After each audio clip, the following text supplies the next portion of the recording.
Good morning, students. Today's class we'll see about another management process, that is supervision.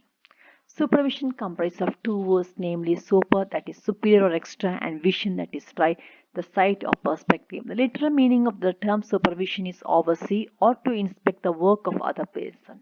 The supervision refers to an act by which any person inspects or supervises the work of other people, that is whether they are working properly or not. Supervision is the direction, guidance, and control of working force with a view to see that they are working according to the plan and keeping the time schedule. In management, the supervision means overseeing the subordinates at work with authority and with the aim to guide the employee if he is doing wrong. Supervision aims to provide accountability for both supervisor and supervisee, exploring practice and performance. It also enhances the providers additional evidence for annual performance management and review. Supervision has a particular focus on developing the supervisee in a way that is centered on achieving better outcomes for the people who use services and their careers. Objective of supervision. First one is promote communication. It helps managers understand the workers' goal and the workers understand organization goals. Both try to satisfy each other's goals and thus contribute to organizational productivity. Second, promote motivation. Supervision along with two-way communication motivate the workers to achieve the organization target. Evaluate performance. Supervision evaluates the performance of workers and determines their compensation package. People who achieve the standards are paid incentives than those who achieve less the standards. Improve performance. If the workers are not able to achieve the target, supervision helps in guiding and improving the performance. Methods of supervision. First is on personal contact. Supervisors personally observe the work of the employee, analyze the problem, correct them, explain better methods to work them. Correspondence. Supervisors contact the employee through correspondence. They send instructions in writing and receive written replies from them. Reports.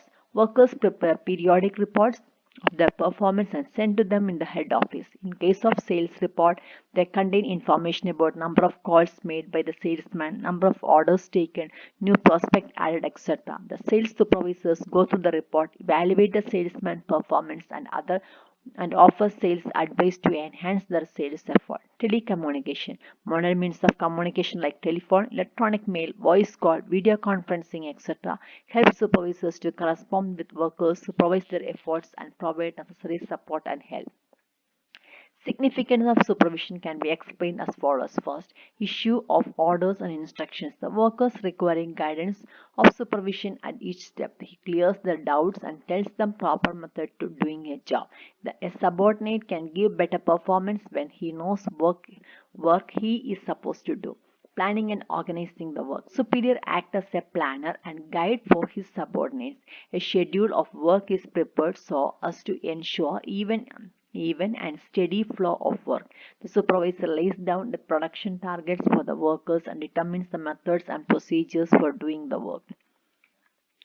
It is important at all levels.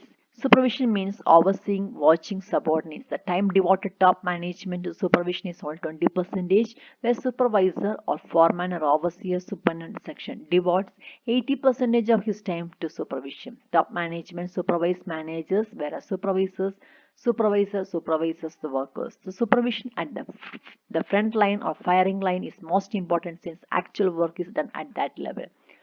The vital link between workers and management. A supervisor is a representative of the management and very important figure from the workers' point of view. He communicates the policies to the management to the workers and provides feedback to the management as to what's happening at the lowest level. Motivating subordinates. A supervisor is a leader at the lowest rung of the management ladder. He serves as a friend, philosopher, and guide to the workers. He inspires the teamwork and secures maximum cooperation from the employees. It is he who can help getting optimum utilization of manpower. Feedback to workers. Supervisor compares the actual performance of workers against the standards laid down and identifies the weakness of workers and suggests corrective measures to overcome them. In this way, workers can improve their performance in future. Proper assignment of work.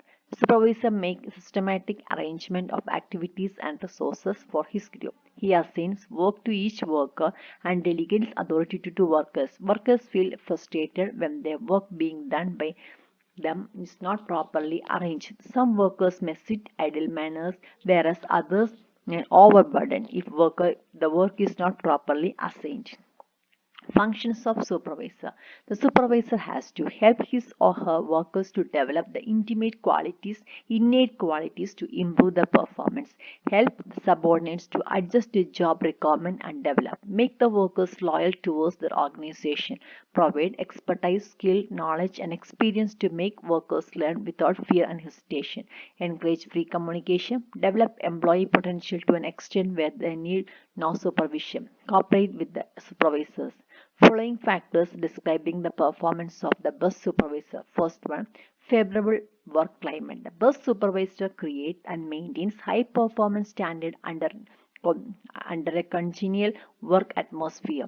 His he got directed and strives to attain expected result by adopting right type of leadership to inspire confidence and voluntary discipline from the people.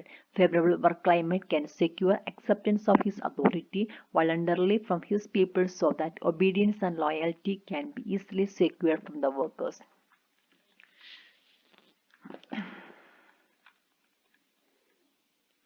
Second, personal maturity and sensitiveness. The best supervisor acquires personal maturity and emotional stability as well as empathy, sensitiveness to feeling of others, capacity to understand the feelings and emotions of those who are working under his command. And third is human relations specialist. He best supervisor is practitioner of industrial psychology. He recognizes the individual difference as well as the group mentality and keeps in the personal relationship harmonious. A leader of this section, he has to capitalize the human emotions, sentiments, and attitude for maximum productivity without sacrificing employee satisfaction. Technical job knowledge. The best supervisor technically competent. He has sufficient knowledge and information to understand any technical problem quickly and to devise the best workable solution. Self-development and subordinate development. The effective supervisor is deeply interested in development of human resources. He gives equal emphasis on his personal growth as well as the growth of the subordinate. Knowledge and execution of company plans and policies. The best supervisor knows fully the plans and policies of the management and execute them thoroughly. He also keeps up with the changes in corporate policies and procedures and gives full information of such changes to his subordinates.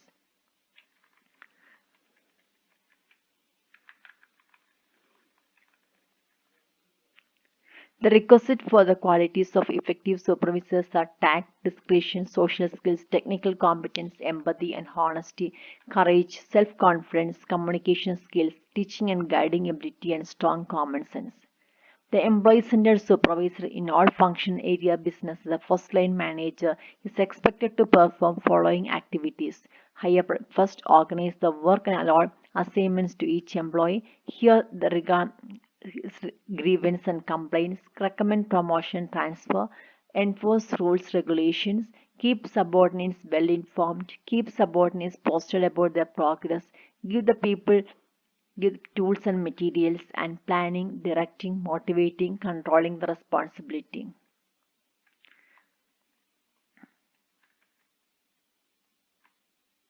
Provide a good link between the management and the workers, solve the personal problem, maintain discipline, correct mistakes for his subordinates, explore new fields of knowledge, introducing new useful scientific methods of production, have a clear understanding about his plan of action, know his job duties, divide responsibility, listen and look at the grievance of his subordinates, delegate authority and win confidence.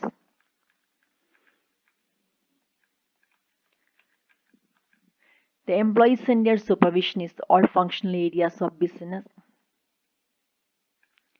Why proper span of supervisor is necessary? The manager is a human being with a natural limitations as regards the time and energy he can devote to activities failing under the supervision.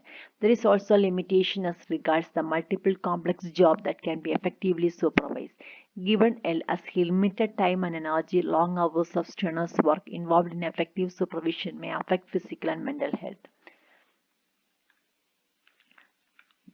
Some guidelines for evolving optimum span of supervision. Managers at higher level in the management or the pyramid or hierarchy should have a span of 3 to 7 operating subordinates. First line supervisors or managers of routine activities The optimum span of supervision from 15 to 20 employees. Several points to be considered by having a wise decision of the span of supervision. Variety and importance of activities, other duties in addition to supervision, stability of operational like capacity of subordinates and degree of delegation, relative importance of supervisory payroll.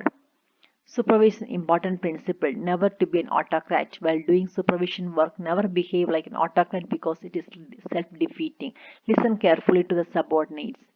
Never decide anything in a hurried way. It is rash approach to form opinion about anybody hurriedly after a casual glance or a brief hearing. Do not enter into arguments with subordinates. Under no circumstances should the supervisor indulge in argument with subordinates because if he fails to pursue or convince us by argument, he is liable to issue orders to vindicate his point of view. There are mainly three types of supervisory technique, which is called democratic or consultative technique. This technique is based on democratic principles of supervision and leadership. Under this technique, advice of the workers should be taken on all important matters. Second is autocratic technique. According to this technique, all rights are extended to supervisor and his orders are strongly obeyed. He or she fully controls his subordinates while the workers tend to be unfaithful and undisciplined. This technique is used. In such circumstances, all act of workers are controlled by the supervisor. Generally, nowadays, this technique is not used. It is based on time-bound theory X of the motivation. Free rein technique. This is just opposite to autocratic technique. Here, the supervisor gives complete freedom to the workers to work and after seeing their ability to develop them. It's also called laissez-faire policy.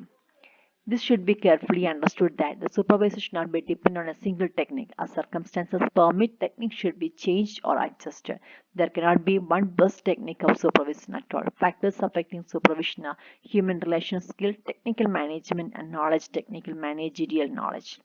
Problems arising at the level of supervision are costly to create levels of supervision. Creation of levels of supervision will any case will be a costly exercise. It becomes costlier if additional levels of supervision are created. Problems of communication between different levels. A large number of supervision levels will create problems of easy and smooth communication. If there are too many links of chain authority from the chief executive to the shop floor, supervisor bound to feel the cost. Several levels of supervision make planning and control difficult. Too many levels of supervision contribute to confusion and delay in planning and controlling function.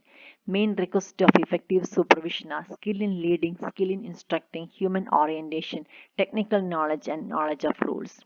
Supervisor is an essential force in any organization. He have a powerful effect, good or bad, on the productivity of the people who work for the organization. Supervisors are the crucial link between the employee on the shop floor or at the desk and the management.